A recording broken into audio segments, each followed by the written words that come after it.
नमस्कार, शाम के 7 बजे हैं। खबर दमदार के इस वक्त के बुलेटिन के साथ मैं हूं अनुपम। कासगंज में चलती कार में लगी आग, कार सवार लोगों ने कूदकर अपनी जान बचाई है। आग की वजह से आवाजाही रोकी गई है। फायर ब्रिगेड ने आग पर काबू पाया है। गंजुंडवारा रोड की यह घटना है। बड़ी खबर इस वक्त हम आपको बता रहे हैं। कासगंज में चलती कार में आग लगी है। यह तस्वीर इस वक्त हम आपको दिखा रहे हैं। कार सवार लोगों ने कूदकर अपनी जान को बचाया है। ये तस्वीर इस वक्त आपकी स्क्रीन पर। आग की वजह से आवाजाही वहां पर रोकी गई।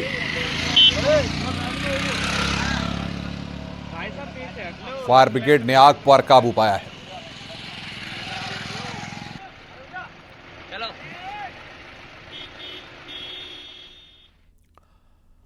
सहारनपुर में दर्दनाक हादसा हुआ है। फिरोजपुर हाईवे पर ढाबे के पास कार गड्ढे में गिर गई, जिससे मां बेटे की मौत हो गई।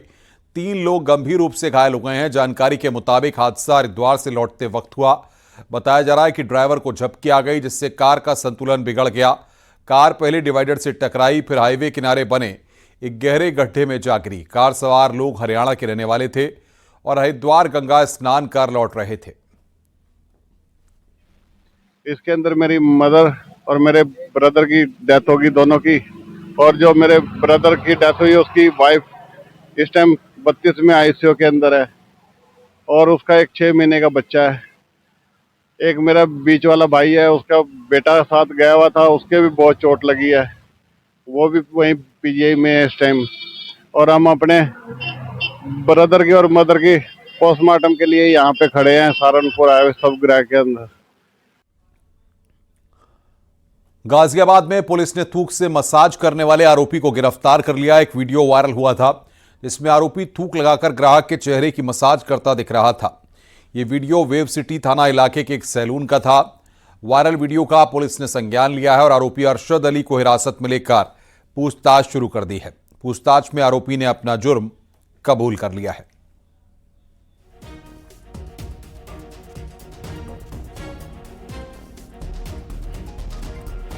भारतीय जनता पार्टी के विधायक आकाश सक्सेना ने आतंकी सैफुल्लाह के मारे जाने के बाद बड़ा बयान दिया है। आकाश सक्सेना ने कहा है कि आजम और आतंकवाद दोनों शब्द अलग, लेकिन काम एक ही है। दरअसल सैफुल्लाह रामपुर में सीआरपीएफ पर हुए हमले का मास्टरमाइंड था। उसके मारे जाने के बाद आकाश सक्सेना ने खुशी जताई है। साथ ही साथ आजम खान और उसके संबंध को लेकर आजम खान पर निशाना साधा है।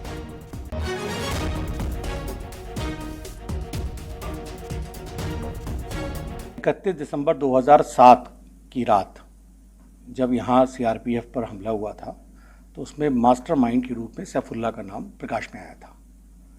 समाजवादी पार्टी की सरकार बनने के बाद 2012 में ही आजम ने उन सभी आतंकवादियों पर से मुकदमा छुड़वाने के लिए पत्राचार शुरू किया था। और तब उस पत्राचार के बाद जब वो रामपुर आया था, तब प्रशासन ने ही इस पर आपत्ति दर्ज की थी। कहने का पता सिर्फ इतना है कि आजम और आतंकवाद ये शब्द ज़रूर अलग अलग हैं, लेकिन दोनों के काम एक ही हैं। और आजम तो इस बात को खुद स्वीकार कर चुके हैं कि आजम की जो जौहर यूनिवर्सिटी है उसमें पूरा पैसा दाऊद का लगा हुआ है। संभल मस्जिद सर्वे केस में मुस्लिम पक्ष को इलाहाबाद हाईकोर्ट से बड़ा झटका लगा है। इलाहाबाद हाईकोर्ट ने सिविल कोर्ट का फैसला बरकरार रखते हुए मस्जिद कमेटी की पुनर्विचार याचिका को खारिज कर दिया है। अब मस्जिद सर्वे पर केस संभल सिविल कोर्ट में जारी रहेगा। इस मामले में 13 मई को इलाहाबाद हाईकोर्ट में बहस पूरी हो गई थी और कोर्ट ने आज इसे लेकर फैसला दिया है। इसमें साफ हो गया है कि संभल जामा मस्जिद का सर्वे होगा। हिंदू पक्ष का कहना है कि यह मस्जिद मंदिर को तोड़कर बनाई गई है और वे मंदिर में प्रवेश करना चाहते हैं। आज हाईकोर्ट के फैसले पर सभी पक्षों की नजर रही। सोमवार को आए फैसले से यह स्पष्ट हो गया है कि सर्वे की कार्रवाई जारी रहेगी। यह पूरा विवाद तब शुरू हुआ जब वकील हरिशंकर जैन और 7 अन्य ने दावा किया था कि जामा मस्जिद दरअसल प्राचीन हरिहर मंदिर के स्थान पर बनाई गई है।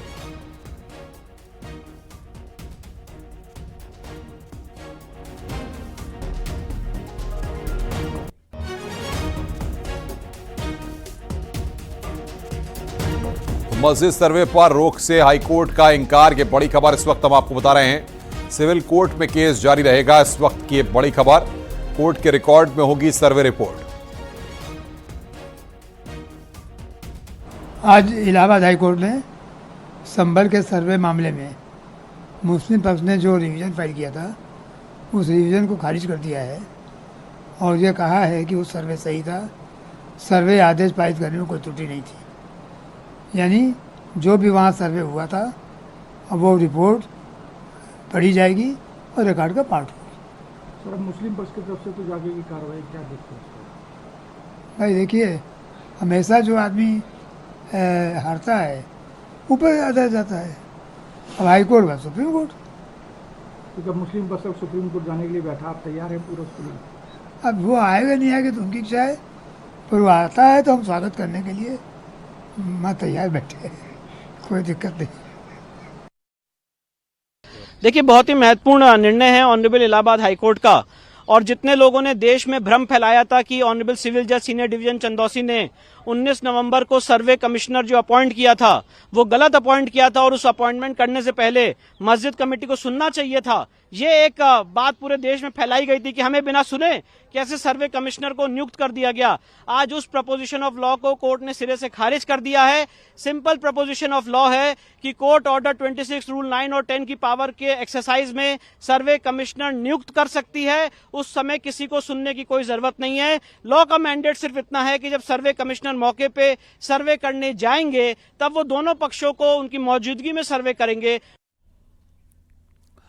सीएम योगी ने आज सहकारिता विभाग की समीक्षा की। बैठक में सीएम योगी ने किसानों की आय में वृद्धि और आर्थिक सशक्तिकरण के लिए मुख्यमंत्री कृषक समृद्धि योजना शुरू करने का आदेश दिया है। सीएम योगी ने कहा है कि सहकारिता के माध्यम से प्रदेश के किसानों को समृद्ध और सशक्त बनाना सरकार की सर्वोच्च प्राथमिकता है।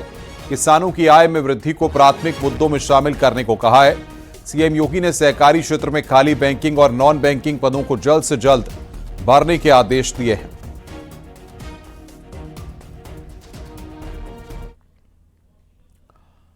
समाज कल्याण मंत्री असीम अरुण ने बाराबंकी के रामनगर पीजी कॉलेज में बने समाज कल्याण छात्रावास का निरीक्षण किया।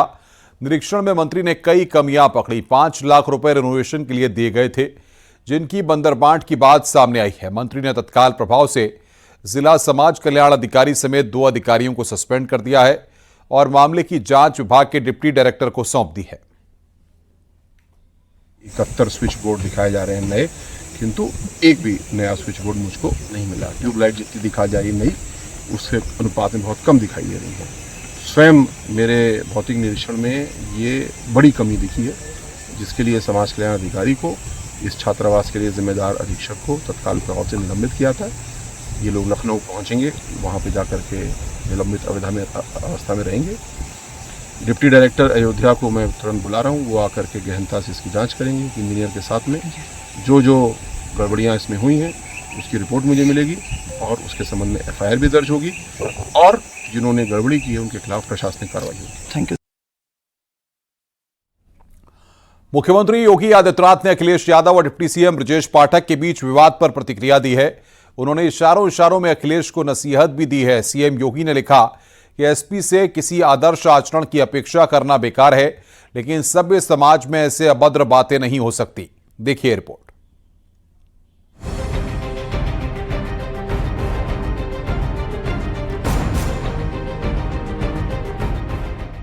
अखिलेश यादव और ब्रजेश पाठक में सोशल मीडिया पर पोस्ट वॉर थमने का नाम नहीं ले रहा।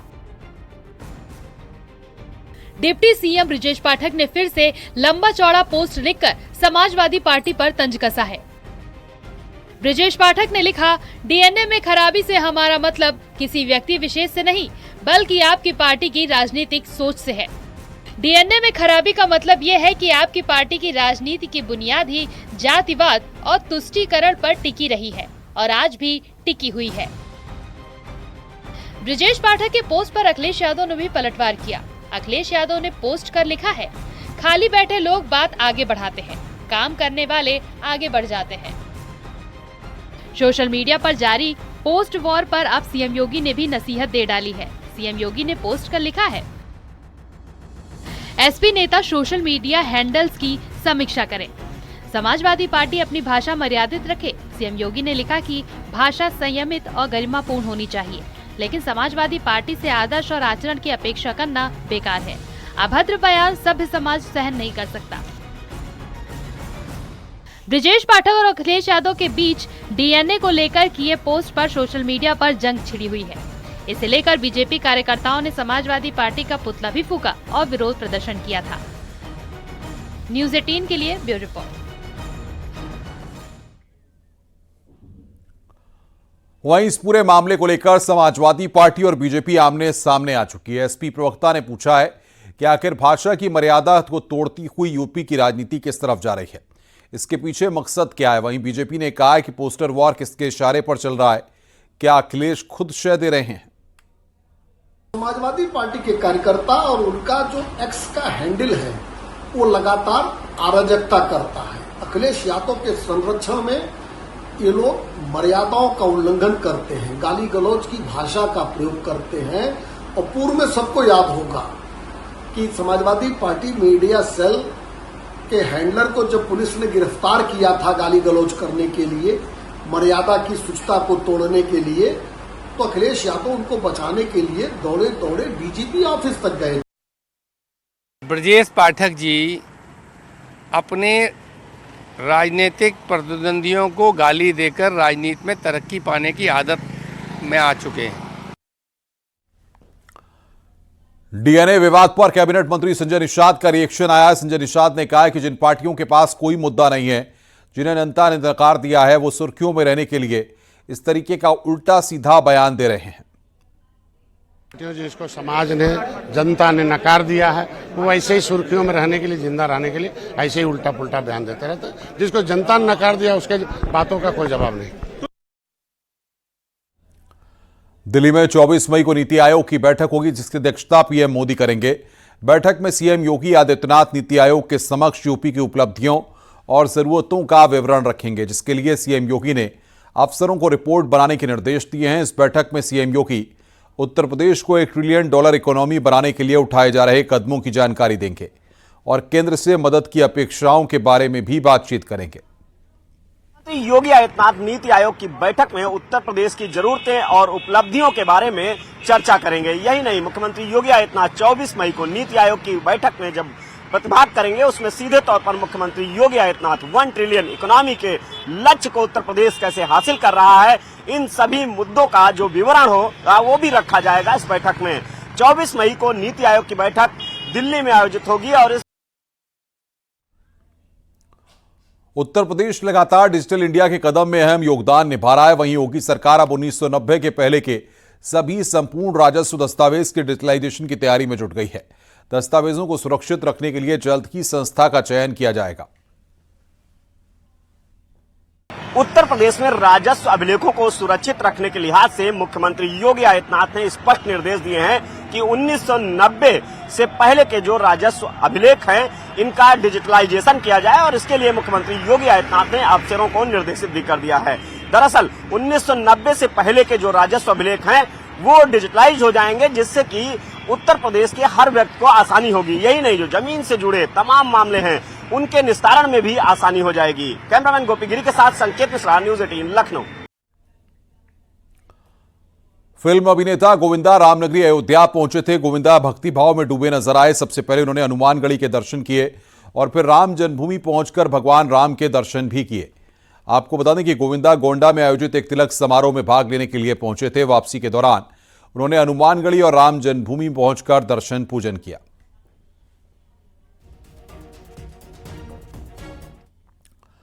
दिल्ली से खबर आ रही है ऑपरेशन सिंदूर पर। सूत्रों के हवाले से बड़ी खबर, भारत के विदेश सचिव का बड़ा बयान आया है। पाक ने परमाणु युद्ध की धमकी नहीं दी, विदेश सचिव ने बैठक में जानकारी दी है। सूत्रों के हवाले से खबर, स्टैंडिंग कमेटी की बैठक में इस बात की जानकारी दी है। भारत के विदेश सचिव का बड़ा बयान यहां पर सामने आया है। रामनवमी के बाद से अयोध्या में भक्तों की संख्या घटी तो उसका प्रभाव अयोध्या के व्यापार समेत अर्थव्यवस्था पर भी देखने को मिल रहा है। रामनगरी में इन दिनों लगभग 50% श्रद्धालुओं की संख्या में कमी आई है, जिससे अर्थव्यवस्था में भी भारी गिरावट दर्ज की गई है। साथ ही होटल और गेस्ट हाउस भी खाली नजर आ रहे हैं। पिछले 2 महीनों की बात करें तो अयोध्या में धार्मिक पर्यटन का ग्राफ तेजी से गिरा है। एक सर्वे के मुताबिक अयोध्या में लगभग 50-60% श्रद्धालुओं की संख्या में गिरावट देखने को मिली है, जिसका असर स्थानीय व्यापारियों के साथ ही प्रदेश की अर्थव्यवस्था पर भी पड़ा है। श्रद्धालुओं की संख्या में कमी का कारण भारत पाकिस्तान का तनाव और भीषण गर्मी भी मानी जा रही है। आज के डेट में जिस हिसाब से देखा जाए कि अयोध्या के सारे व्यापारी, दुकानदार, यहाँ के छोटे छोटे दुकानदार और यहाँ तक कि होम स्टे वाले, होटल वाले, सब के सब परेशान हैं। पूरी व्यापार एकदम ठप पड़ी हुई है। सारी अर्थव्यवस्था यहाँ पे एकदम ख़त्म हुई है। उसका मूल कारण है कि यहाँ पर यात्रियों की कमी, श्रद्धालुओं की संख्या भैया कम से कम 50 से 60% घट गई है। अब हम लोग सारे दुकानदार बहुत परेशान हैं, क्या वजह है, क्या कारण है कि इतनी श्रद्धालुओं की संख्या घटती जा रही है। प्रारंभ से ही मैं कहता रहा हूँ सस्टेनेबिलिटी तभी आएगी जब आप एक बेस प्राइस पे जो हमारे पर्यटक हैं, जो धार्मिक पर्यटक हैं, उनके ठहराव की व्यवस्था हम कर पाएंगे। लेकिन कहीं ना कहीं हम उससे पीछे हैं। हमें इस दिशा में सोचना होगा जिससे हर समय टूरिस्टों का रुझान अयोध्या में बना रहे। आने वाले समय में चूँकि युद्ध की स्थिति नॉर्मल हुई है और मौसम भी अच्छा हुआ है, तो आने वाले समय में ये पर्यटक की संख्या निश्चित रूप से बढ़ेगी, इसमें कोई दो राय नहीं। अयोध्या में पुलिस ने एक विशेष पहल की है। फरियादियों को अपनी शिकायतों के लिए भटकना नहीं पड़ेगा। अयोध्या के वरिष्ठ पुलिस अधीक्षक की विशेष पहल पर गोरखपुर की तर्ज पर की गई है। एसएसपी ने गोरखपुर में रहते हुए ही पर्ची सुविधा की पहल की थी, जो अब अयोध्या में भी लागू की गई है। पुलिस के पास शिकायत लेकर जाने वाले फरियादी की वरिष्ठ पुलिस अधीक्षक कार्यालय में एक पर्ची कटेगी। इसमें फरियादी की फोटो, उसका नाम, पता और उसकी शिकायत दर्ज रहेगी। इसकी एक कॉपी एसपी ऑफिस में कंप्यूटर में रिकॉर्ड के लिए फीड रहेगी। दूसरी कॉपी फरियादी के पास रहेगी। वो अपनी समस्याओं के बारे में कभी भी आकर जानकारी ले सकता है। ये समयबद्ध तरीके की प्रक्रिया है जिसमें 24 घंटे में, 2 दिन में या 3 दिन में जांच होकर के आनी रहती है। इसी तरह से सभी थानों पर भी जो प्रार्थी जा रहे हैं उनको भी एक रजिस्ट्रेशन स्लिप मिलती है। कभी भी अगर प्रार्थी को अपनी दी हुई कंप्लेंट के ऊपर क्या कार्रवाई हुई है, क्या उसमें आगे एक्शन लिया गया है, उसके बारे में अगर जानकारी करनी है तो वही उस जनरेटेड जो स्लिप है उसको ले आकर के यहाँ पर जानकारी कर सकते हैं। उनको जांच रिपोर्ट भी उसमें जो आया है उस बारे में भी जानकारी दी जाएगी। सुल्तानपुर पुलिस लगातार अपराधियों पर शिकंजा कस रही है। आज पुलिस ने वांछित और वारंटी अपराधियों के खिलाफ विशेष अभियान समग्र के तहत बड़ी कार्रवाई की। इस अभियान में एक दिन में 82 आरोपियों को गिरफ्तार किया गया है। कई अपराधियों ने तो डर के मारे थाने में खुद आकर सरेंडर किया है। पुलिस अधीक्षक महोदय जनपद सुल्तानपुर के निर्देशन में एक अभियान चलाया गया था वांछित वारंटी की गिरफ्तारी हेतु। तो उसमें कुल मिलाकर के ये अभियान 17 से लेकर के 18 तारीख तक था। इसमें अभी तक कुल मिलाकर के हम लोगों ने, हमारी पूरी पुलिस टीम ने, जनपद की पुलिस टीम ने कुल मिलाकर 76 वारंटी गिरफ्तार किए हैं और 6 वांछित गिरफ्तार किए हैं। इस प्रकार कुल 82 अपराधियों को हम लोग गिरफ्तार करके जेल भेज रहे हैं। आज बरेली के रेलवे कॉलोनी चौपला के पास से एक 1.5 साल का बच्चा लावारिस हालत में मिला। लोगों ने सूचना दी तो चाइल्ड लाइन से उसे जिला अस्पताल में भर्ती कराया गया, जहां डॉक्टरों की टीम ने उसका टेस्ट किया। पता लगा कि बच्चा शारीरिक और मानसिक रूप से अस्वस्थ है। चाइल्ड केयर की टीम ने बच्चे को कब्जे में लेकर उसकी परवरिश शुरू कर दी है। तो वहीं पुलिस सीसीटीवी की मदद से बच्चे के माता पिता का पता लगाने में जुटी है।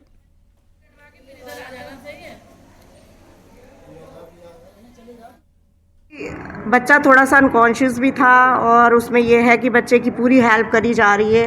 हम लोग ने उसका जो भी ट्रीटमेंट डॉक्टर के अकॉर्डिंग लिखा है वो सारा काम करा जा रहा है। उसके हमारा पूरा स्टाफ उसके लिए पूरा कॉन्शियस है। जो भी रेफरेंस लिखे हैं डॉक्टर्स ने, आई का, ENT का, वो सब हमने उसका करवा दिया है। हॉस्पिटल के अकॉर्डिंग हमारा पूरा ट्रीटमेंट उसको दिया गया है और उसकी हेल्प के लिए चाइल्ड केयर व लीव से वो भी लोग आए हुए हैं जो उसकी केयर कर रहे हैं। रायबरेली पुलिस ने एक ऐसे गैंग का पर्दाफाश किया जिसकी तलाश लखनऊ, झांसी और राजस्थान पुलिस कर रही थी। ये गैंग ग्रामीण इलाकों में जाकर महिलाओं को पहले पुराने बर्तन के बदले नए बर्तन देकर भरोसा करता है, फिर संस्था की स्कीम का झांसा देकर महिलाओं से उनके पुराने सोने चांदी के जेवर लेकर फरार हो जाता है। रायबरेली के चंदापुर और महाराजगंज थाना क्षेत्र में इस गैंग ने लगभग 30 महिलाओं को ठगा है। गैंग इतना चालाक था कि मोबाइल फोन तक का इस्तेमाल नहीं करता था, इससे पकड़ा ना जाए। लेकिन पुलिस ने सीसीटीवी फुटेज से लीड पाकर सर्विलांस के जरिए इस गैंग को पकड़ लिया है। पुलिस ने 23 सदस्यों को गिरफ्तार किया है, जिनमें ज्यादातर झारखंड के रहने वाले हैं। जनपद रायबरेली में एक बड़ा गैंग पकड़ा गया है। इसमें टोटल 23 लोगों की गिरफ्तारी हुई है। मुख्यतः इसमें महिलाएं हैं और ये झारखंड हजारीबाग का गैंग है। इसमें एसओजी की टीम ने, सर्विलांस की टीम ने बहुत मेहनत की है और इस गैंग का पर्दाफाश किया है। इस गैंग के द्वारा किसी प्रकार का मोबाइल इत्यादि ऑपरेट नहीं किया जाता है। मिर्जापुर में गड़बड़ा धाम शीतला मंदिर के पास आज दोपहर में भीषण आग लग गई, जिसकी वजह से मंदिर और उसके आसपास के इलाकों में हड़कंप मच गया।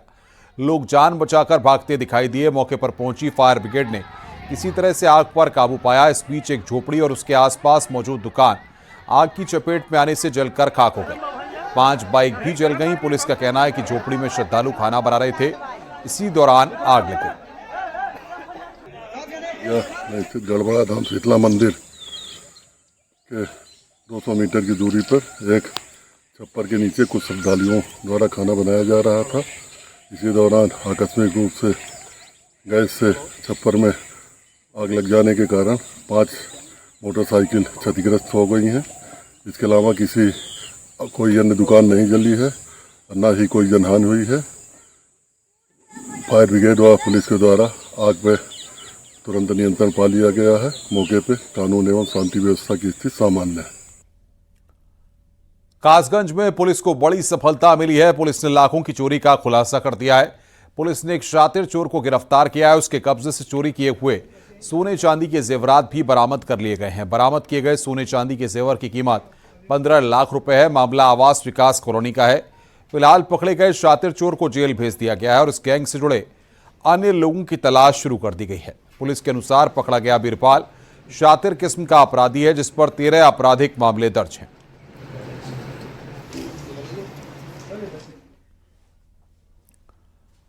बलिया में पुलिस ने बच्ची का किडनैप करने वाले आरोपी को गिरफ्तार किया और बच्ची को सकुशल बरामद कर लिया है। पुलिस ने किडनैपर को चिलकहर रेलवे क्रॉसिंग मोड़ से पकड़ा है। मुखबिर से सूचना मिली कि आरोपी हिमांशु कुमार चिलकहर रेलवे क्रॉसिंग के पास मौजूद है। पुलिस ने तत्परता दिखाते हुए गिरफ्तार कर जेल भेज दिया है। वहीं बच्ची को भी सकुशल पुलिस ने बरामद कर लिया है। सीतापुर में पुलिस ने लूट की वारदात में फरार चल रहे 25,000 के इनामी को गिरफ्तार किया। गिरफ्तार बदमाश आशिफ के पास से 1,24,000 रुपए, सोने के जेवर, अवैध हथियार और बाइक मिली है।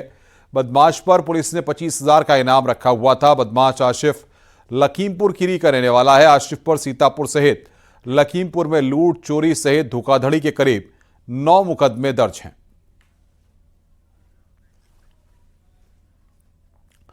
हरदोई में एक पति ने अपनी पत्नी की हत्या कर दी। आरोपी को पत्नी के अवैध संबंध का शक था। हत्या के बाद पति ने खुद को भी चाकू से जान से मारने की कोशिश की। मामला टडियावा थाना इलाके का है।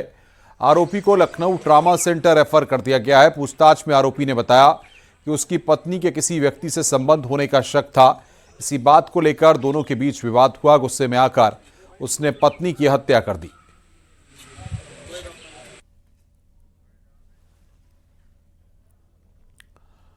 संभल में सड़क चौड़ीकरण अभियान के तहत अतिक्रमण पर बुलडोजर चला है। रोड किनारे से अवैध निर्माण को बुलडोजर की मदद से हटाया गया। संभल के सौंदर्यीकरण के लिए सड़क का चौड़ीकरण हो रहा है। चंदौसी चौराहे के पास अतिक्रमण पर बुलडोजर चलाया गया है।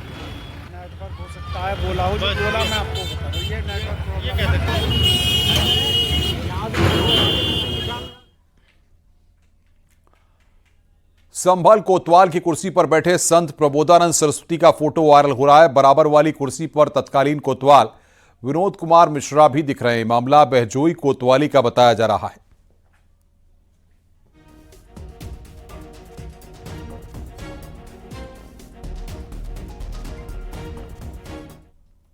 मुरादाबाद में 1.5 करोड़ की पुरानी करेंसी के साथ 3 अभियुक्त गिरफ्तार किए गए हैं। चेकिंग के दौरान पुलिस ने 1.5 करोड़ की पुरानी करेंसी के साथ तीनों युवकों को पकड़ा है।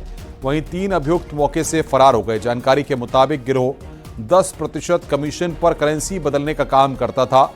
फरार अभियुक्तों की तलाश में पुलिस जुट गई है। पूरा मामला थाना डिलारी क्षेत्र का है।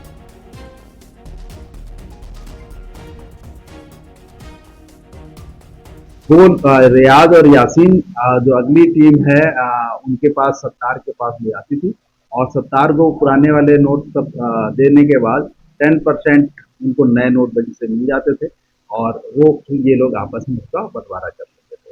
ये पूरा गैंग है और इसमें पूछताछ में भी पता चला है कि इनका ये कहना है कि आगे जो है इनकी बैंक वालों अधिकारियों से कुछ सेटिंग है जहां ये पैसे को खपा।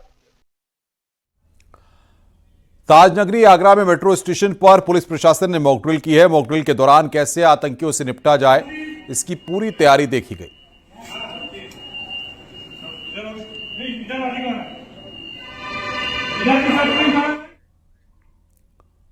रुक रहे हैं यहां पर ब्रेक के लिए। खबरों का सिलसिला लगातार जारी है।